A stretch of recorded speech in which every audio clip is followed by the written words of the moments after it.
What is up, YouTube? This is Alucard AFK bringing you another Magic the Gathering online game. Most of the games I've been playing lately haven't been really worth any commentary, but this one was quite fun. It was a little interesting. I haven't played this type of deck before before. Let's look at our hand real quick. I didn't mulligan this. I got a Vampire Interloper. They're always nice. They fly. They can't block, but usually most people can't block them. They don't have a lot of flying usually. We got our Diabolic Tutor, which will be our way to get our win condition if we don't get it in our hand at some point. We have a Doom Blade. We have a Maw of the Mire. It destroys target land, you gain 4 life. We got Swamp, and we got the Messenger. This is a new card to the deck. He's pretty good. He's got Undying. When he enters the battlefield, the target player loses 2 lives. And we've got a Death Caress. I'm not so keen on these guys anymore, but they do surprise me. Just when I think that it's too steep on mana to kill something, I end up using it. So let's get right into it. Let's see what we get. So he's going to play a Plane, and he's going to play a Traveler's Amulet. You can sacrifice the amulet and search your library for a basic land card, reveal it, put it into your hand, and shuffle. Okay.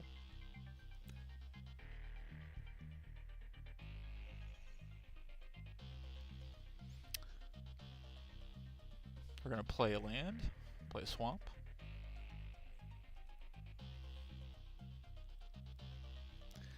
And he's going to play a Seraph Sanctuary. When it enters the battlefield, you gain 1 life, and any angel enters the battlefield under your control, you gain 1 life, and add 1 to your mana pool. That's a pretty good card. So he's going to gain 1 life. Excuse me. Then we got our Markov Patrician. Really like those. Play a swamp, and let's put out our Interloper.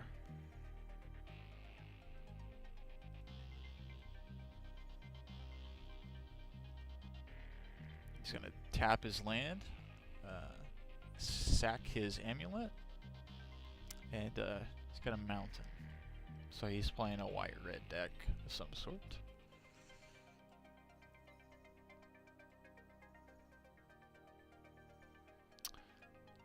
Play another land.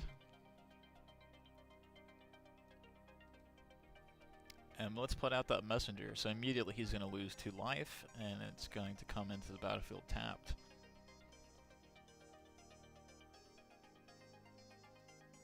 Let's swing in with the Interloper.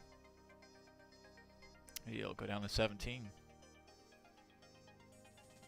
He's going to play another Plains and tap his Sanctuary. Scroll of Avacyn. Sacrifice a scroll, draw a card. If you control an angel, you gain 5 life.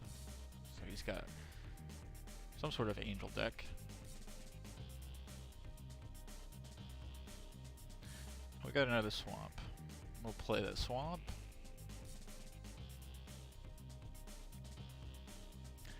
And we'll put out our Markov Patrician.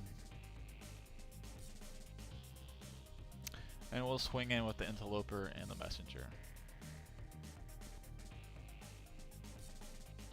He'll go down to 12. Oh look, it's a foil Plains. Oh, that's pretty cool.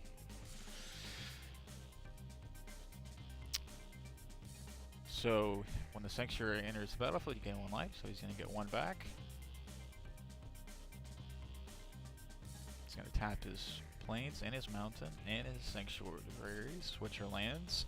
He's going to play a Herald of War. Whenever the Herald of War attacks, put a +1/1 cap on it. Angel spells and human spells you cast cost 1 less mana for each 1/1 counter on the Herald. That's pretty good. And so he's going to gain 2 life. So I've pretty much got a drain deck that takes life away and gives me life, and he's got purely just a healing deck. So it's going to be a constant up and down battle until we bring out the big guns. Got another swamp. What did you expect me to get? This deck has 23 lands, and we're gonna Doomblade his Herald of War. Get it off the field. This is 3/3. It's got awesome abilities. Let's just get it off the field. Get rid of it. And, you know, with our remaining mana, we will do nothing but fake him out. And we'll swing in with the Interloper, the Messenger, and the Markov. And this is gonna hurt. He's down to 7, we're back up to 23. And he's gonna gain some life here. So he's up to 8. He's gonna tap his lanes. He's gonna play Defy Death. Return target creature from your graveyard to the battlefield if it's an angel. Of course it is. What else would he have? And so he's gonna bring it Herald of War that we just got back, and now it's a 5/5. Should we have Doombladed it? Yeah, I think so. Because, you know, whenever I was saying about how this Death Caress wasn't that great, well, it could have easily just been another Doomblade. And he gained some life back. It's pretty good. And I was going to gain 5 life and draw a card. He's up to 16. So like I said, it's going to go back and forth.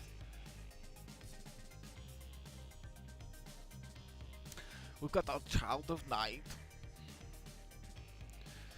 And yeah, do I Death Caress it? I can't remember. Oh, yes I do. Death Caress, goodbye, 5/5, flying monkey. And don't think you're getting it back. And as always, we will swing in with Interloper, the Messenger, and the Magician. And it'll hurt again. Back down to 8, up to 26. So, I mean, he's constantly going up and down, we're just going up. He's gonna play another Mountain. He's gonna tap all his lands. He's gonna play Voice of Province. When Voice enters the battlefield, put a 1/1 white human token onto the battlefield. So it's a token deck of also. And there's all kinds of abilities being activated. He's going to gain 2 life from those guys. He's going to gain a life because it's an angel entering the battlefield, and he's going to get it from this guy. So, activate your abilities, gain some life.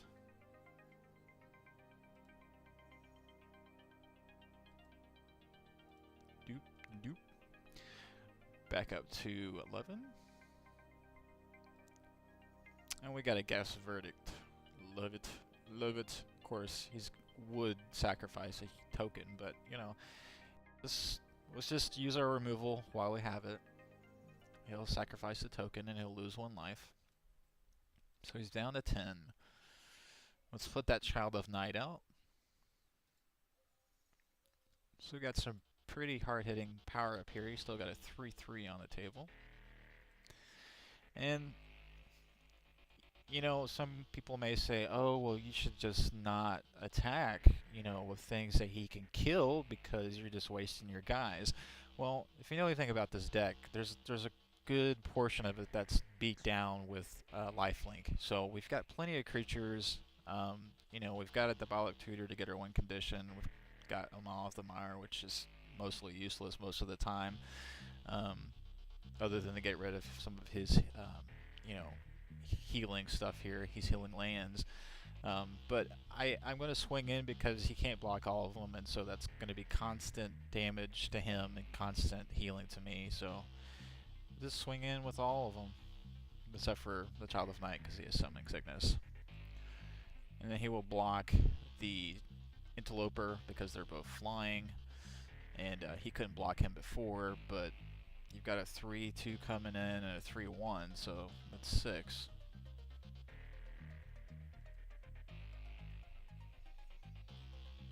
He'll go down to 4, I'll go up to 29. And we still have plenty of firepower on the table.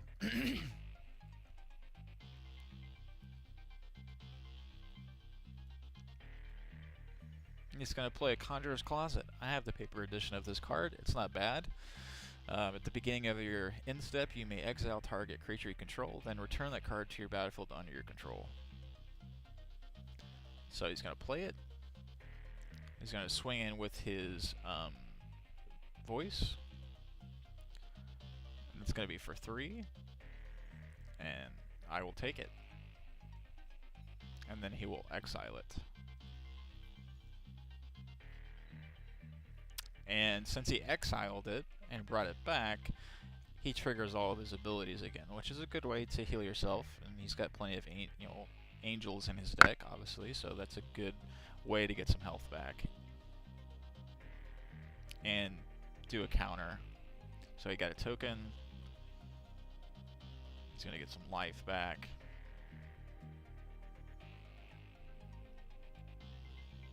Pretty impressive deck, I must say. I like it. I might just go build one. But who's knocking at the door? Oh, it's Soren with a gigantic sword. Yeah, that's our win condition. So we didn't even need the Violet Tutor to get it, even though we have 4 in our deck to be able to get it. So since we have it now, we'll probably do a search for a Consume Spirit in a minute. But it's nice to know that we have it. And we'll go ahead and play that useless Maldemar and destroy one of his healing lands over here. And I'll go up to 30. He's still at 7. So we're sitting pretty good. And we'll swing in again. Like I said before, you know, he'll block it with you know, whatever he could block him with. But people make the mistake all the time of you know, just blocking and trading you know, creatures back and forth. And I can afford it. And I'll get lifelink for doing so. So we'll swing in with all 3 of them, and of course if he ever attacks the messenger, he's got Undying, so that would be a bad decision. So he's going to block this guy here, and he's going to block his token with that, so fine. So what that did was, still does some damage to him, and still heals me. I'm up to 35, he's down to 4. We cleared off 2 of our creatures, and he's still got a 3/3. I've still got a 3/2 with Undying. So, you know, it's a trade-off. When you're sitting at 35 health, you can afford to make these type of moves, and this deck is built around that. I'm always setting above 20 at least when I'm doing this, you know. So it's really just a distraction until we can get our win condition out, which we need 2 more lands, 2 more swamps to be able to cast it. And in some time we can do the Violet Tutor with Consume Spirit, you know, and knock him down some more. So, and he's gonna sacrifice his amulet again, tap some lands, and he's gonna swing in with the voice, which is fine because it's free shots at this point. I'm not worried at all. He's gonna exile it, which is again a great strategy. And when it comes back, it's going to trigger all those abilities again. But 1 less, because we took out 1 of his lands. So, go ahead and play your effects, and you'll put another token on the field, and you'll go up in some health, so you're back up to 6. Whoop-de-doo. Oh, we got another land. So yeah, of course we'll play it. And I think we'll do a Violet Tutor here. And we searched our entire library for a Consume Spirit, which is a semi-win condition. Now, some people may say that, oh, why don't you just take out the voice, you know, and you know, with your Consume Spirit. I mean, you've got enough mana to kill it. Obviously, you've got like 4. It takes 2, so you've got 4 damage. You could totally kill it. I'm just not worried about this thing. Even though he's healing himself and going back and forth, it may be good just to get rid of him so he can't exile it, you know, and trigger all those abilities. But I'm more concerned with taking him out, you know. I really don't care about the creatures because he's doing damage, but, I mean, we could go over another 10 rounds like this. So I'll swing in, or actually no, I'll skip it. I don't know why I skipped it here. Not sure. I'm not sure why I didn't, but whatever. So he's gonna do something there. And he's going to bring in a Cavern of Souls, enter the batting field. He's going to choose Angel, of course, as the type. And he's going to add 1 to his mana, and he's going to swing in with the Voice. Whoop-de-doo, down to 29. He's going to exile it, get some health back. And put another token on the field. I do not care. You really don't want to mess with this guy, which you will. So we got a Guess Verdict. Always like it. We'll go ahead and play that. Oh, actually, no, I think we're going to do a Consume Spirit on him. He'll go down to 4, we'll go up to 33. So, it just increases our odds of winning. And we'll swing in with the Messenger. And he's going to block it, which, you know, he kind of has to. I mean, he'll go down to 1 if he doesn't. But by blocking it with both of them, he is effectively going to do exactly what I want him to do in this case. And he doesn't really, like I said, he really doesn't have much of a choice. I wouldn't take that down to 1, but by doing this, he's getting rid of his tokens, which I don't want him on the field. And he's going to kill the Messenger, but the Messenger has Undying, so he'll come back tapped as a 4/3. And he'll go down to 2 anyway.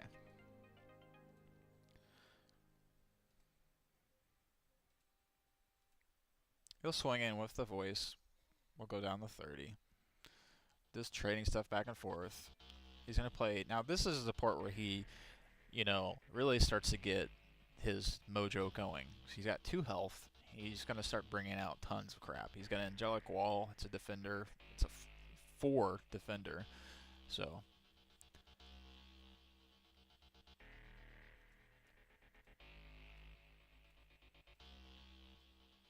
And he's going to play a Herald of War.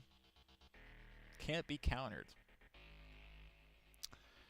And Angel enters the battlefield. He's going to gain some life here.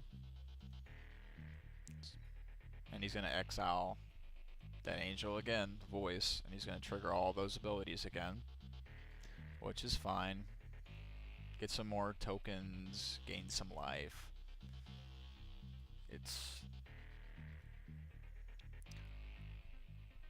And that is our final land. That is all we need to do. Cast Sorin's Vengeance. It does 10 damage and gives me 10 health. So, with that, with all your nice 3/3s, 4 defenders, another 3/3, and a token, you will say goodnight. But I really like the art on that card. I like the art on this card better. And that was game, folks. He ended with a -4, and I ended with 40. Such as this deck, it is Life Drain, mono black. Watching, please subscribe. We'll see you later, guys. Bye.